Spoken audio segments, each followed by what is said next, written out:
So this is a Clementoni 500 piece cherry blossoms. Um, this was a puzzle that I got from the library that I sort of volunteer with. And one of the things is that this has been a very, very well loved puzzle. And so there are going to be a lot of false fits in this video. I did not know that when I started. It was a little frustrating because I think I had an overly ambitious goal on time for this puzzle, not realizing I was going to be dealing with some false fits and that I was also going to be dealing with some less than ideal lighting, as you can also see from the video.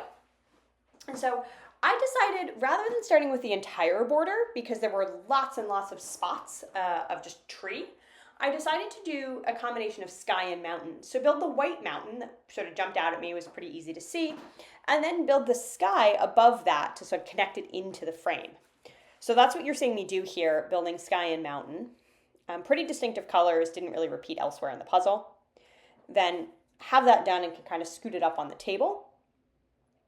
Now building out a little bit more of the border just to try to get the puzzle framed out, see what I'm working with, and spot the next sections that I can work on.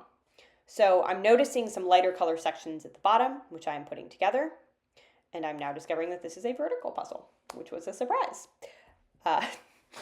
Always a fun surprise. Glad I did the top first. So the bit on the left, there is a very, very large pink tree that's really hard to see the details in, and so I'm leaving that for the end as much as possible. I'm now starting to hit a spot, though, where pretty much everything is either grass or tree. And so I'm trying to see some patterns on the lower bit, so especially on that right-hand side as I'm building out the grass, but not having a ton of luck. I'm definitely slowing down. I've pulled over all of the greenish looking pieces and I'm now sort of building that in.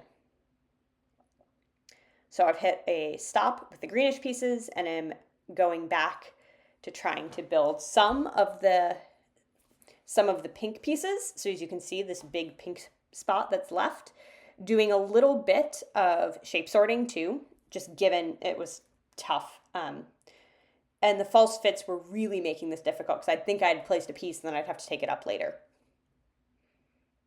That's not normal for Clementoni puzzles. I think this was just very loose fits. This puzzle had been done many, many, many times. So here we are, just kind of racing to the finish with these pink pieces.